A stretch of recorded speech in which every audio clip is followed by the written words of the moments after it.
Bien, nous continuons notre lecture dans l'évangile de Marc, où nous avons pu nous rendre compte à quel point, en ce moment, Jésus, dans l'évangile, ou Pierre, dans l'évangile de Marc, est en train de répéter les histoires. La semaine dernière, nous avons vu Jésus qui guérit un aveugle. Et on avait vu à quel point il réutilisait encore une fois la salive pour la deuxième fois. Et qu'on est encore dans une répétition des choses. Et on voit de plus en plus que les disciples ne comprennent pas. Ils vivent une expérience, ils ne la comprennent pas, et ils n'arrivent même pas à voir comment elle peut s'appliquer. La première multiplication des pains est extraordinaire. On avait vu à quel point la seconde, les disciples ne se souviennent même pas de la première, et que la seconde s'ouvre sur l'ensemble de l'humanité. Tellement de choses qui sont, pour l'instant, dans l'évangile de Marc, extrêmement surprenantes. Un dédoublement d'une répétition des actions avec des différences, avec des disciples qui n'arrivent pas à comprendre, qui n'arrivent pas à saisir. Et on avait fini la semaine dernière avec justement Jésus, qui s'y prend à 2 fois cette fois-ci, lui-même qui s'y prend à 2 fois pour guérir. Et on avait vu à quel point cela était important, parce que ça nous permettait de comprendre aussi que ce que Jésus-Christ faisait dans nos vies n'était pas simplement quelque chose qui se passait dans l'immédiat, mais que cela pouvait prendre aussi du temps, que cela était progressif, et que Jésus-Christ répond à nos besoins, et que ce qui est dans l'objectif de son objectif, ce n'est pas simplement que la guérison soit, mais que nous puissions être pleinement transformés par lui. Et donc, à la suite, tout simplement, de cette guérison, voilà la suite de notre passage. Marc 8, à partir du verset 27. Jésus sortit avec ses disciples vers les villages de Césarée de Philippe. En chemin, il se mit à demander à ses disciples, au dire des gens, qui suis-je ? Ils lui dirent, pour les uns, Jean le Baptiste, pour d'autres, Élie, pour d'autres encore, l'un des prophètes. Lui leur demanda, et vous, pour vous, qui suis-je ? Pierre lui dit, toi, tu es le Christ. Jésus les rabroie pour qu'ils ne disent rien à personne à son sujet. Nous faisons une pause dans la lecture de l'Écriture à ce moment-là. Et vous avez bien noté que j'ai dit une pause. Mais voilà que tout à coup, on a l'impression que l'histoire s'illumine. Enfin, les disciples ont compris. Enfin, Pierre a compris. Voilà tout un long processus sur lequel on est quand même resté quelques semaines, où on voit que les disciples ont du mal, dans lequel Jésus répète les choses, et tout à coup, voilà qu'on a une profession de foi de Pierre extraordinaire qui dit, toi, Jésus, tu es le Christ. Alors tout de suite, il faut l'éclairer. Le Christ, ça veut dire loin, ça veut dire celui qui a été choisi, celui qui a été désigné par Dieu, celui qui va nous être envoyé. Quelque part, en disant le Christ, il ne dit pas plus que lorsque l'on nomme un roi, et que ce roi est loin. C'est exactement la même chose que pour David, que pour Saül. C'est-à-dire que tout à coup, Pierre prend la conscience que Jésus est le choisi, et celui qui porte sur lui l'onction, celui qui a été désigné par lui. On pourrait se dire que tout va bien. Sauf que j'aimerais qu'on se pose quelques questions déjà à ce moment-là du texte. Est-ce que vous avez remarqué ce que Jésus fait avec ses disciples ? Il regarde ses disciples et leur dit, au dire des gens, que disent-ils de moi ? On pourrait tout à fait se dire, oula, on a Jésus qui a besoin de paroles valorisantes, qui a besoin d'être encouragé, qui a un peu besoin de prendre des sondages pour savoir qu'est-ce qui se passe, un peu comme un homme politique. Et en ce moment, on voit comment les sondages sont importants. Nous, on a besoin de savoir ce que les gens pensent de nous. Et donc, Jésus, inquiet de savoir si les gens l'apprécient, s'il est aimé, s'il fait de l'impact, s'il a tout simplement un impact, excusez-moi, je me répète beaucoup ce matin, sur les gens, s'il est là, donc de faire un sondage à travers ses disciples pour savoir, alors, qu'est-ce qu'on dit de moi, qu'est-ce qu'on dit ? Et je ne crois pas que ce soit du tout la question. Vous vous rappelez que ce que l'on a vu tout simplement dans les passages précédents ?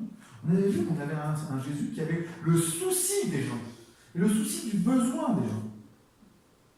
Et si je me rappelle que c'est bien ça qui est au cœur de la préoccupation de Jésus, dans tous les passages qui ont précédé pour l'instant dans l'évangile de Marc, le souci du besoin des gens, c'est pas tout à coup pour que Jésus regarde les autres, et particulièrement ces personnes pour qui il avait des soucis, d'une manière extrêmement nombriliste et narcissique pour dire, ok, maintenant parlez de moi.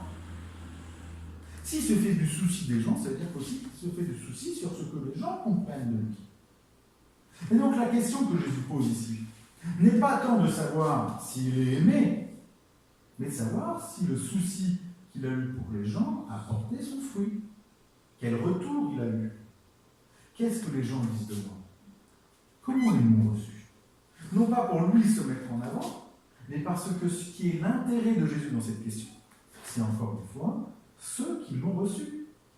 Comment les gens qui ont vécu la multiplication des pains, 2 fois, qu'est-ce que ça a changé dans leur vie?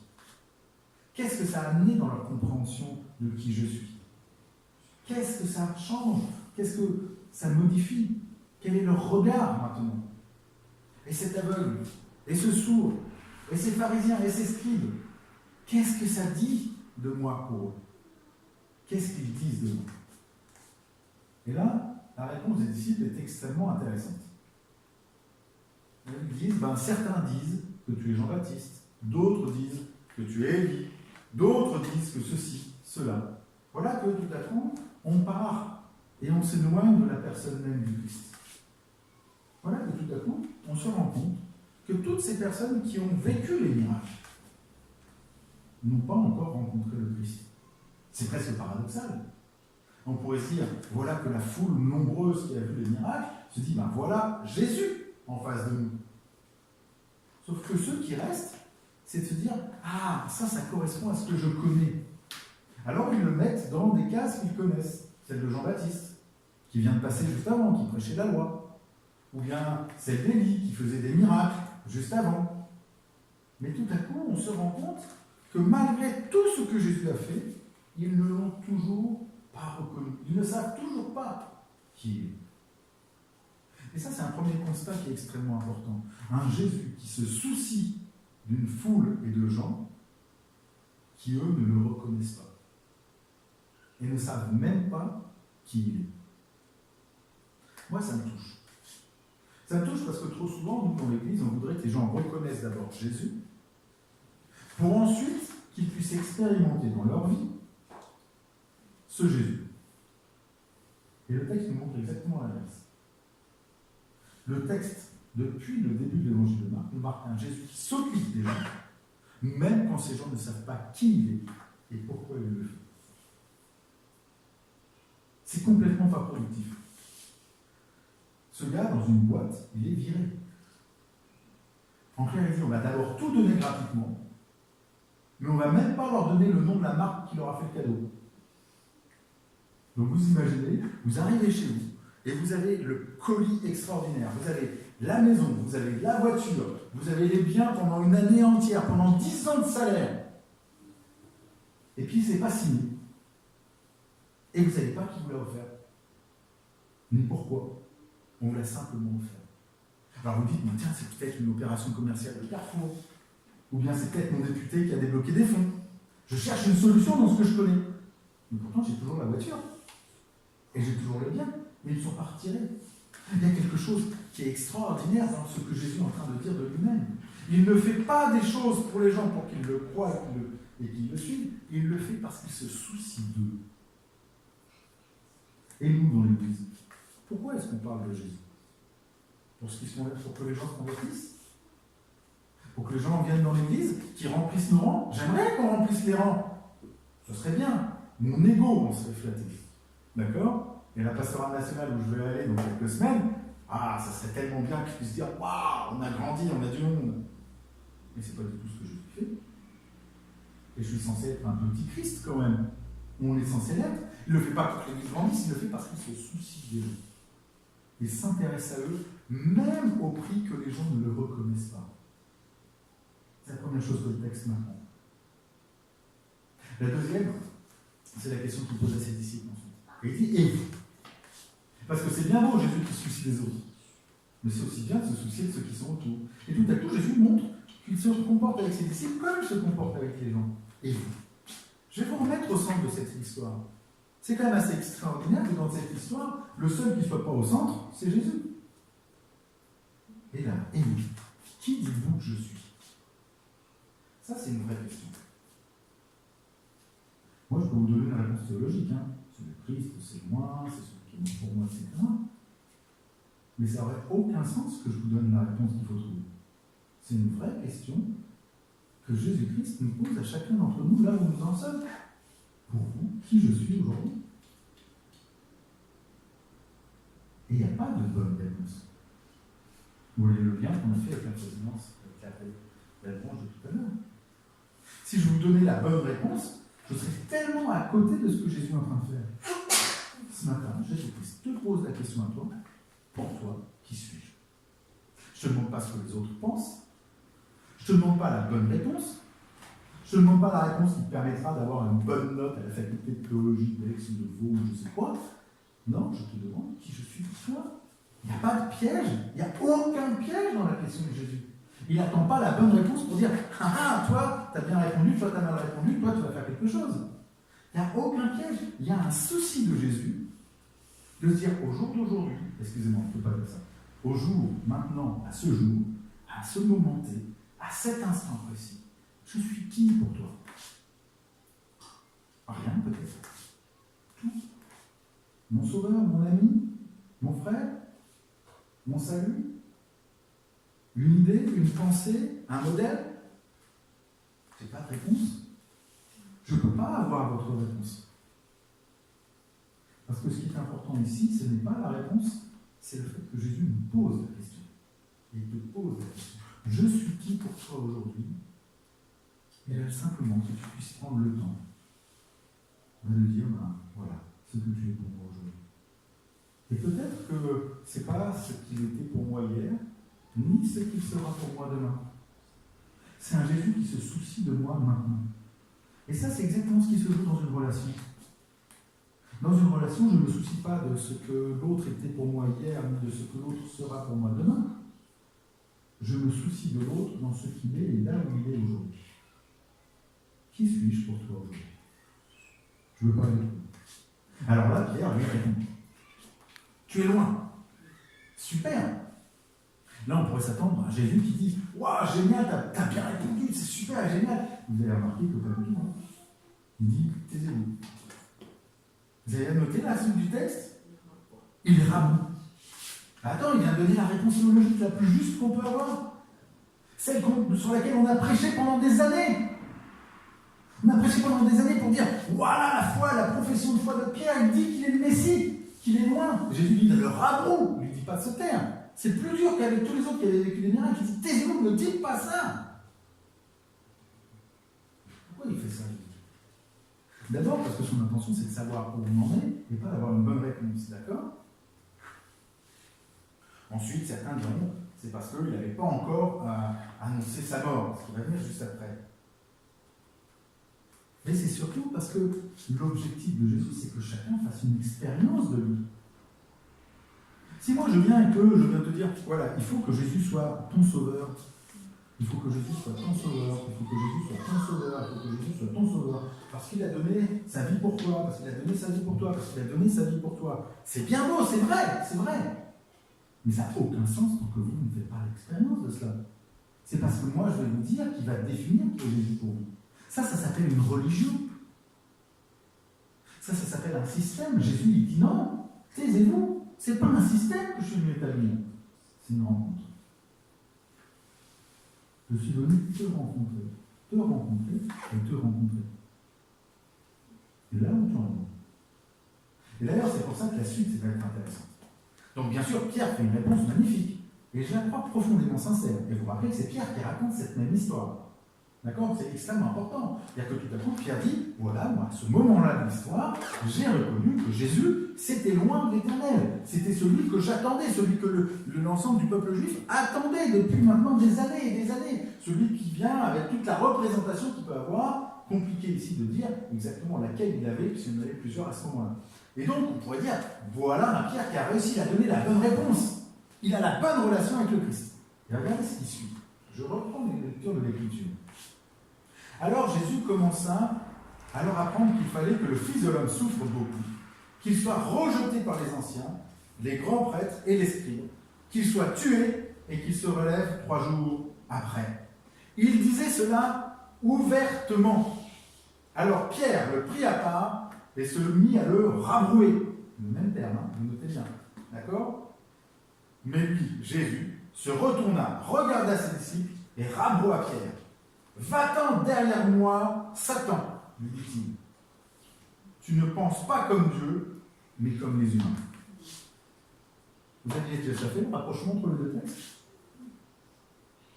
Le moment où on dit waouh, Pierre est en train de proclamer Jésus, à l'instant d'après, Jésus va lui dire arrière de moi, Satan. Mais on est encore dans notre dynamique depuis le début.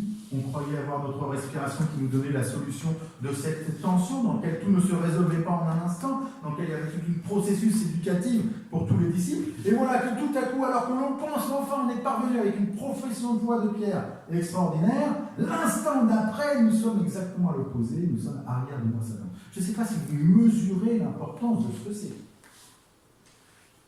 Il ne dit pas, tu t'es trompé. Il ne dit pas, tu te fourvoies.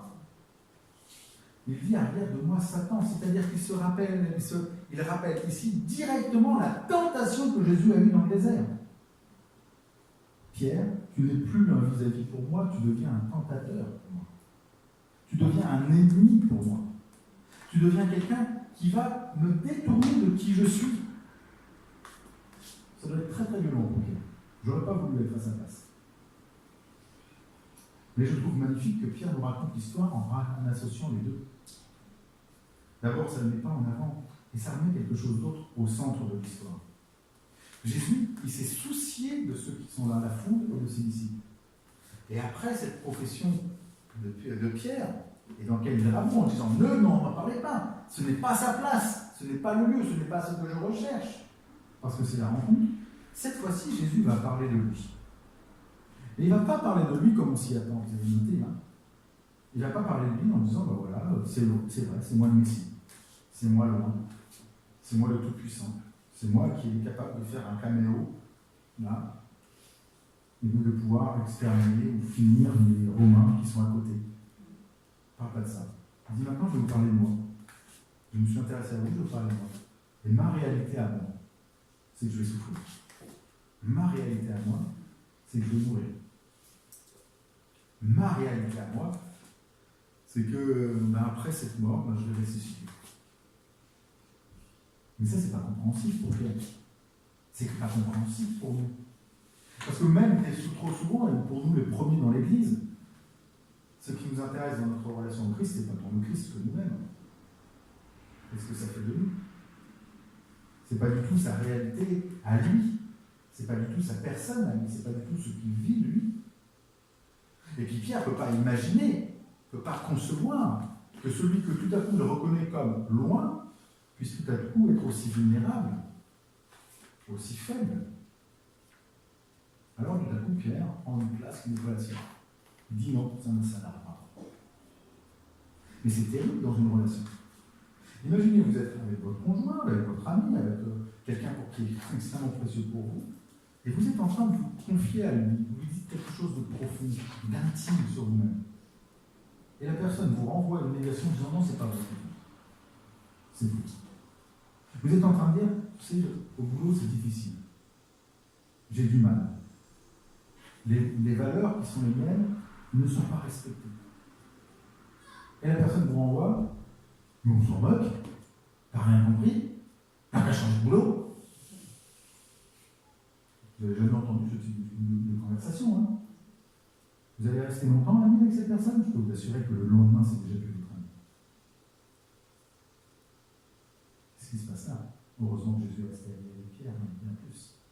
Et pour prendre conscience que tout à coup, Pierre n'est plus du tout dans une relation avec Christ. Il devient le maître de Christ. Christ est devenu sa chose. Ou bien Christ rentre dans mon critère, dans ce que j'attends de lui, ou bien je l'enferme dans ce que j'attends de lui. Je ne permettrai pas que cela arrive, parce que je ne le conçois pas. Exactement à l'opposé de ce que le texte nous propose, un Jésus qui se soucie des gens, qui s'intéresse, non pas à lui-même, mais à ce que les gens vivent de lui. Une relation. Et tout à coup, Pierre prend le dessus là-dessus. Et ça m'apprend énormément sur moi et sur l'Église. D'abord, ça m'apprend que même si on a des réussites, et même si on a des doctrines qui sont justes et qui sont belles, Satan peut être derrière. N'en déplaise à beaucoup de nos dogmaticiens. Ce n'est pas parce que quelque chose est juste que cela est bon. Ou plutôt, c'est pas parce que quelque chose est bon que cela est juste, pour être plus juste dans la formulation. C'est pas parce que tout à coup on a compris qui était Christ. Et encore, quand je dis compris, je mets des guillemets, d'accord? Ou qu'on a fait une expérience extrêmement forte de Dieu, qu'elle soit charismatique, qu'elle soit dans le bouleversement de notre nature, etc., que cela est fini. Et que ce n'est pas suffisant en soi. Or, trop souvent, dans ma vie personnelle, ou dans nos églises, nous nous appuyons sur une expérience passée ou sur une doctrine. Juste, parce que par définition, toute église, moi le premier, je pense que les doctrines sont justes, sinon ça ne sert à rien. D'accord? Et qu'une fois que cela s'est fait, on a fini. Sauf que derrière cela, on est passé à côté de ce qui est essentiel. La rencontre avec le Christ qui nous interroge sur qui il est. Satan est derrière nos bonnes intentions, derrière même ce qui est vrai dans nos vies. Parce que tout à coup, ce qui se joue dans nos églises ou dans nos vies, quand nous avons fait une expérience, c'est que cette expérience, nous allons vouloir la reproduire sur les autres. Nous allons vouloir l'imposer sur les autres. C'est extrêmement intéressant, je ne sais pas si vous avez suivi en ce moment, c'est sur la GPA que ça parle beaucoup avec... bref, je ne sais plus qui a fait son bouquin, c'est pour ça qu'on en parle pas mal. Voilà.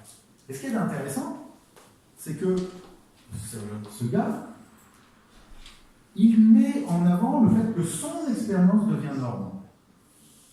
Il a fait une expérience positive de la GPA, donc les GPA, c'est positif. Allô?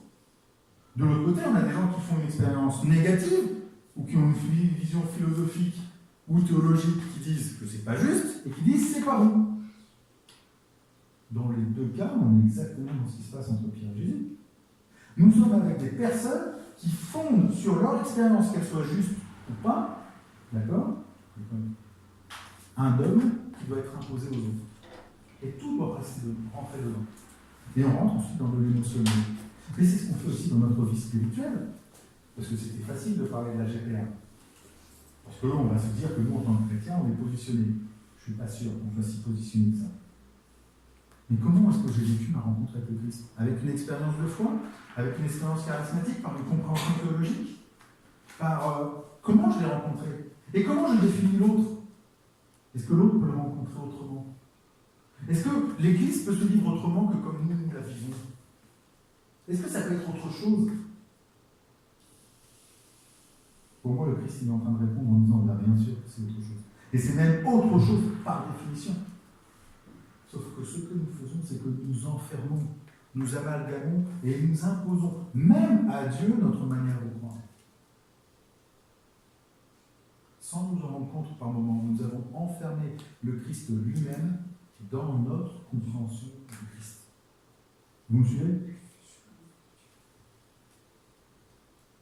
Mais en disant ça, je me rends compte que ça veut dire, est-ce qu'on peut croire en rien? On peut croire en quelque chose. Non pas en une doctrine, non pas en une expérience, mais en une question que le Christ nous pose. Ce que je crois aujourd'hui, ce n'est pas que ma réponse doit être juste, mais que le Christ me questionne. Que le Christ m'interroge. Et il ne m'interroge pas parce qu'il veut une bonne réponse. Il m'interroge parce qu'il s'intéresse à moi. Parce que je suis au cœur de sa pensée. Et quand je comprends ça, tous les autres passages s'éclairent. Car Dieu a tant aimé le monde, qu'il a donné son Fils unique, que Dieu porte un regard sur moi ou sur toi particulier, parce qu'il te connaît depuis la fondation du monde, parce que tu es une créature merveilleuse. Tous ces passages que vous connaissez ne sont plus des affirmations que l'on peut donner à l'autre que pour lui dire convertis-toi, parce que tu vois, Dieu a des soucis pour toi. Mais une conviction profonde que j'ai en moi, qu'à chaque instant de vos vies, le Christ vous interroge.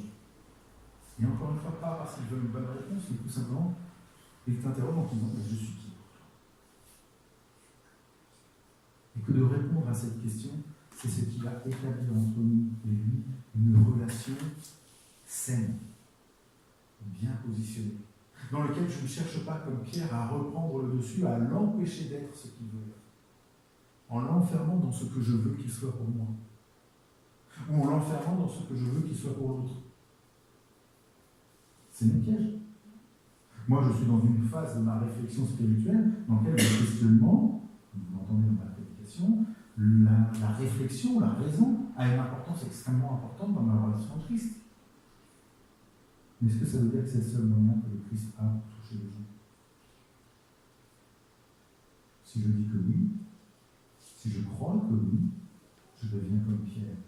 Et aussi juste soit mon expérience aujourd'hui que de voir que ma raison, que ma pensée, que le questionnement que l'on vient de voir, qui est là, et que la question que Jésus se pose à nous, que je crois juste, à partir du moment où je ne peux pas entendre que même Christ lui-même peut avoir une autre relation, est-ce que ce qu'on peut voir dans plein d'autres passages, ce qui était vrai devient un obstacle et un ennemi. Ça s'applique même à ce que je suis en train de dire. Et ça, c'est la clé de la relation. Une relation, et je finirai avec ça. Jésus-Christ est en train de mettre les bases, le fait, non pas que d'une doctrine, mais de ce que tout ce qu'il est, de tout ce qu'il va accomplir, jusqu'à sa mort sur la croix et sa résurrection. Cela n'a de sens que dans une relation vivante, unique et singulière avec chacun d'entre nous, qui en même temps va nous apporter une expérience dans laquelle nous allons pouvoir grandir jusqu'à pouvoir dire comme Pierre, tu es loin, tu es ici, mais qui doit rester à sa juste place, celle d'une relation dans laquelle je n'enferme pas l'autre dans ce que j'attends de lui, mais dans lequel je reçois de lui ce qu'il m'offre. J'ai conscience que je n'ai pas beaucoup de solutions pour vous aujourd'hui. Mais vous avez l'habitude avec moi, je ne suis pas quelqu'un qui donne beaucoup de solutions. Vous voulez vous ouvrir ce champ. Et peut-être qu'en rentrant chez vous aujourd'hui, même maintenant, je peux prendre un temps, on va prendre quelques instants de silence, je puisse moi aussi entendre cette question de Jésus. Qui suis-je pour toi? Et de la laisser résonner. Et d'avoir l'honnêteté la plus profonde